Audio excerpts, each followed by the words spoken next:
Hi good evening, this is Kaiser बारी from बारी law associates. आज हम बात करेंगे जी ब्रिटिश नेशनैलिटी के ऊपर। जब आप सिटीजनशिप की एप्लीकेशन करते हैं उसमें एक अहम एक एलिमेंट होता है जिसको गुड करैक्टर कहा जाता है।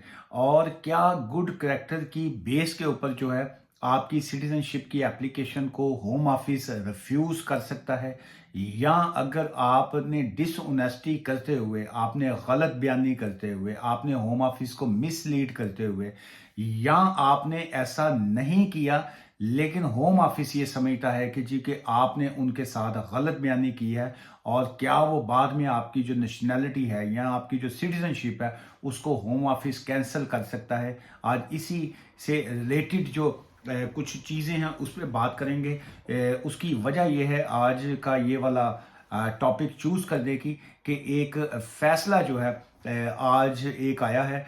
लॉर्ड जस्टिस ल्यूसन हैं जी, मिस्टर लॉर्ड जस्टिस, उन्होंने एंड लेडी जस्टिस एंड्रियो जो है, केस का एक फैसला है Hafiz Amanullah versus Secretary of State जो है 2024 EWCACIV 201 जो है। इसका मैं लिंक जो है, उसकी डिटेल्स जो है वो आज की इस वीडियो के डिस्क्रिप्शन में मैं दे दूंगा, ताकि बहुत से लोग जो है तफसील में अगर पढ़ना चाहें तो वो इस केस का फैसला जो है वो पढ़ सकते हैं। चूंकि वीडियो शॉर्ट होती है सो उसमें बहुत ज़्यादा लंबी जो है वो बात करना जो है बाज़ का मुश्किल हो जाता है।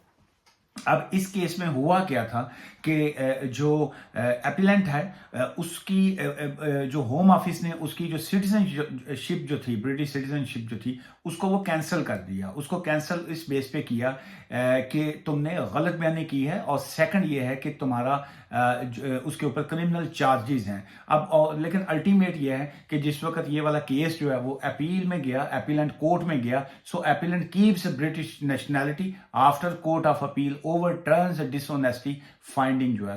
ओवरटर्न कर दिया गया इस फैसले को, और अपीलेंट की फेवर में जो है वो कर दिया गया। अब इसकी अगर हम बैकग्राउंड की तरफ जाते हैं, टेक्निकली तौर पे सिटीजनशिप की एप्लीकेशन में जो है गुड करैक्टर जो है वो बड़ा अहम होता है। और बहुत से लोग जो हैं वो मेरे एक्सपीरियंस में आया है कि वो अपनी सिटीजनशिप की एप्लीकेशन नहीं करते। वो डरे हुए होते हैं कि शायद हमारा लेट्स से हमारे ऊपर जो है टिकट्स लगी हुई हैं, हमारे ऊपर जो है काउंटी कोर्ट जजमेंट्स आई हुई हैं, हमारे ऊपर जो है वो रोड ट्रैफिक एक्सीडेंट्स की वजह से जो है ये इश्यूज हैं।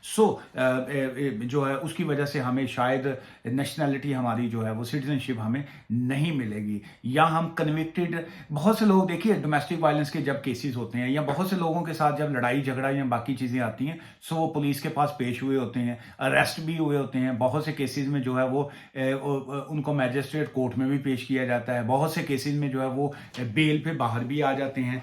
इस तरह केसेस चल रहे होते हैं। और वो समझते हैं कि जी कि शायद हमने अगर सिटीजनशिप की एप्लीकेशन की तो उसकी रिफ्यूजल आएगी। उसकी अगर हम डीपली बात करें तो उसमें एक्चुअली आता है कि क्या आप कन्विक्टेड हैं, क्या आप अक्यूज्ड हैं, या आप कन्विक्टेड हैं। ये दो चीजें जो है बड़ी इंपॉर्टेंट होती हैं ये सिटीजनशिप की एप्लीकेशन में। और करैक्टर, गुड करैक्टर की अगर हम बात करें, इसकी मैं एग्जांपल यूं दे सकता हूं कि लेट्स से किसी का लड़ाई होगी, झगड़ा हो गया, रोड एक्सीडेंट हो गया, ट्रैफिक के इश्यूज आ गया, या किसी भी तरह का कोई भी मामला आ गया, पुलिस ने जो है आपको अरेस्ट कर लिया। पुलिस ने जो ही आपको अरेस्ट किया, 1 टाइम अरेस्ट किया, 2 टाइम किया, 4 टाइम किया, 6 टाइम किया, या आप ड्राइव कर रहे थे, आपने ड्रिंक किया हुआ था, आपको ड्यूरिंग ड्रिंक एंड ड्राइव के केस में आपको पकड़ लिया, या आपने कोई जो है वो कोई नशावर कोई चीज ली हुई थी, या ड्रग ली थी, या जैसा जो भी सिचुएशन थी। अब उसकी बेस के ऊपर जिस वक्त आप, या उनको डाउट हुआ कि जी कि आप इस गाड़ी में बैठ के इस तरह का ऑफेंस जो है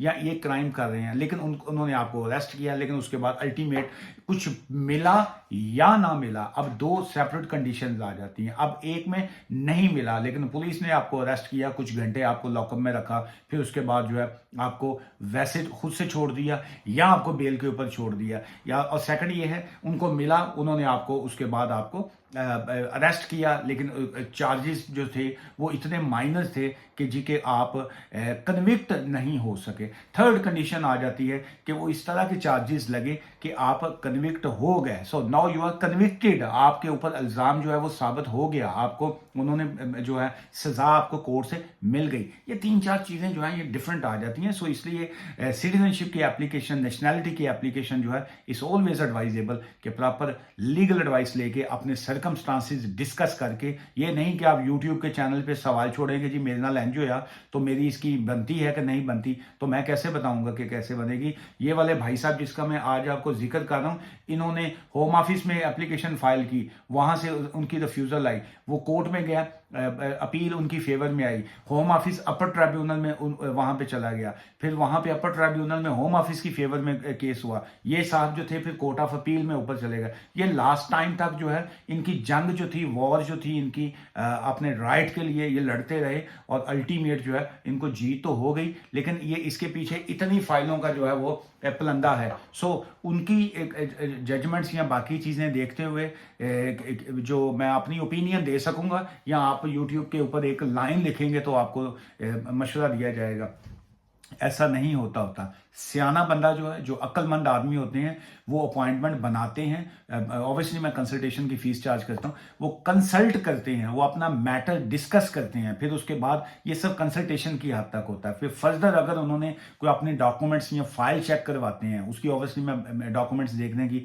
फीस मेरी सेपरेट होती है, लेकिन वो अपनी फाइल दिखाने के बाद फिर वो जो है वो असल चीज़ों की तरफ आते हैं। और कुछ जो है हमारे जैसे नादान दोस्त जो हैं, वो खाली चाह रहे होते हैं कि उनको यहाँ पे सवाल का जवाब मिल जाए, जिसकी वजह से उनको फ्यूचर में दिक्कत आती है। तो चलिए, अगर हम इस केस की जिसकी वजह से मैंने आज की ये वीडियो की है, आपको ये एक रास्ता दिखाने के लिए कि एक्चुअल होता गया, ये चूंकि जिस वक्त कोर्ट फैसला कर देती है और वो केसेस बाहर आ जाते हैं और मीडिया के ऊपर चल जाते हैं, सो देन जो है वो कोई क्लाइंट की प्राइवेसी नहीं रहती। क्लाइंट ऑब्वियसली अदरवाइज तो जो डेटा प्रोटेक्शन है, क्लाइंट्स का नाम या बाकी चीज़ें आप नहीं ले सकते होते हैं, लेकिन जब एक केस मार्केट में ऑन होता है या जिस वक्त कोर्ट डिसाइड कर देती है, सो देन वो प्राइवेसी जो है वो पब्लिक हो जाती है। सो इस केस में मिस्टर ये जो एप्लिकेंट है, ये यूके में आए थे जी 2004 में, 2004 में आए थे, and was granted indefinite leave to remain इनको मिला था। 2009 में जब इनको इंडेफिनिट लीव टू रिमेन मिला,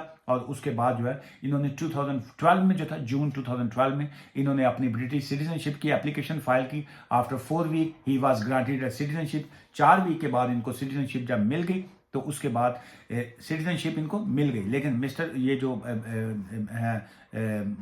जो एप्लीकेंट है, मिस्टर उल्ला जो है, हाफिज अमानुल्लाह साहब, उसके बाद ये अरेस्ट हुए सस्पिशियस एक्टिविटीज की वजह से, involvement in a fraud and link to the highly skilled migrant programme, HSMP एक मरतबा एक प्रोग्राम चले थे 2012 में। सो उसके फ्रॉड केस में जो था ये सस्पिशियस पाए गए, और उसके बाद इनको अरेस्ट कर लिया गया। 2013 में 2013 में जो था ये प्लीड गिल्टी हो गए। He pleaded guilty to possession of a criminal property, जो था proceed of a criminal act, ये जो इनका पोका आ जाता है जी, क्रिमिनल एक्ट, मनी लॉन्ड्रिंग या बाकी ये चीज़ें, उसमें खैर वो बहुत लंबी चीज़ें आई थी, लेकिन इनका था to proceed for a crime act 2002 जो था, रिलेटिंग टू अराउंड 80,000 पाउंड्स जो थे वो इनके अकाउंट में जो पाए गए। सो टू इन his bank account between January 2010 and March 2012 जो था, for his he was sentenced, ये वर्ड गौर से सुनिएगा, ही वॉज सेंटेंस्ड, इसका मतलब है कि उनको सजा हुई टू 51 वीक्स की जो थी, 51 वीक्स की इनको इम्प्रिजनमेंट हुई।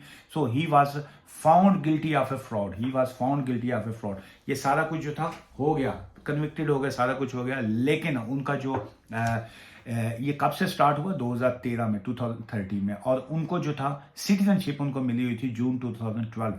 सो उनकी सिटीजनशिप पहले की थी, क्राइम जो भी पहले की सिचुएशन थी वो एक सेपरेट इशू है, लेकिन जब वो कन्विक्ट हुए, प्लीड गिल्टी हुए, वो 2013 की बात है। सो इसी बेस के ऊपर जो था, होम ऑफिस ने क्या किया कि उन्होंने सोटा रिमूव करने के लिए, रिमूव मिस्टर अमानुल्लाह जो है, इसमें ब्रिटिश सिटीजनशिप अंडर सेक्शन 40 जो है, British citizenship under section 40 sub section 3 जो है of the British nationality act 1981 के थ्रू जो है, this permits the home office, ये होम ऑफिस अंडर इसी जो एक्ट है उसके मुताबिक उसको होम ऑफिस को राइट होते हैं कि कोई भी किसी भी शख्स को डिप्राइव कर सकता है, महरूम कर सकता है, उसकी नेशनैलिटी जो है वो कैंसिल कर सकते हैं। Deprive a person to a British citizenship obtained by a registration of a naturalization, जो कि नेचुरलाइजेशन के आप थ्रू ही आप जो है वो सिटीजनशिप लेते हैं। इफ सेटिस्फाइड, अगर होम ऑफिस सेटिस्फाई होता है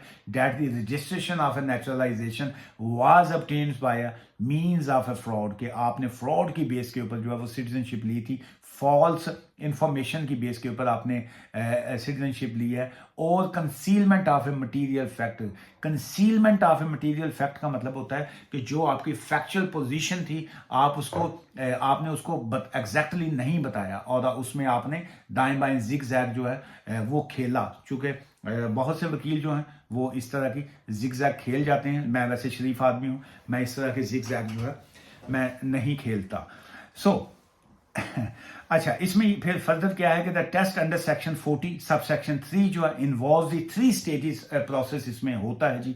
नंबर 1, इनिशियल बर्डन जो होता है, इनिशियल बर्डन मीन जो स्टार्ट होता है उसका बेसिक जो होता है burden is on a home office, वो बर्डन जो है वो होम ऑफिस के ऊपर होता है। मैंने एप्लीकेशन फाइल की, मैंने जो भी उनको होम ऑफिस को कहना था एप्लीकेशन में मैंने कह दिया, अब उसके बाद मैं फारग हो गया। अब होम ऑफिस के ऊपर जो है इनिशियल बर्डन उनके ऊपर है।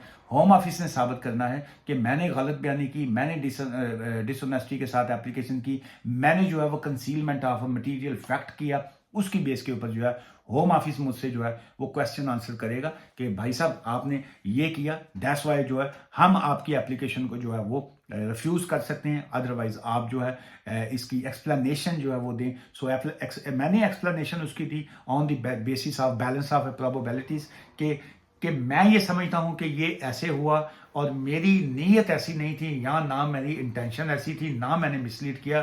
एक्चुअली ये पोजीशन है, मैंने आपके सामने ये डॉक्यूमेंट्स रखे या मैंने ये किया। उसके बाद जो है उनका आ गया, रिप्लाई आ गया, उसके बाद होम ऑफिस जो है फिर अल्टीमेट फैसला करता है कि थर्ड स्टेज कि जी के उन्होंने क्या करना है। सो ये सारी चीज़ें जो है वो इसी दायरे में घूमती रहती हैं। फिर अल्टीमेट जो है अगर हम इसकी अब चूंकि लंबी हो रही है वीडियो, मैं लास्ट पॉइंट्स की तरफ आऊँगा। सो उसमें ये है द फाइनल क्या हुआ है, कमेंट्स क्या आए हैं, द फैक्ट्स ऑफ है मिस्टर उल्ला जो है केस वर अनयूजुअल। ऑब्वियसली ये बड़ा इसमें टेक्निकल ग्राउंड्स और बाकी चीज़ें आ जाती हैं कि आपने किस बेस के ऊपर आपका जिस वक्त वीज़ा चल रहा था आपने उस वक्त फ्रॉड किया, आपके पास ये आई, आपने खुद ही प्लीड गिल्टी कर लिया, ये हो गया वो हो गया।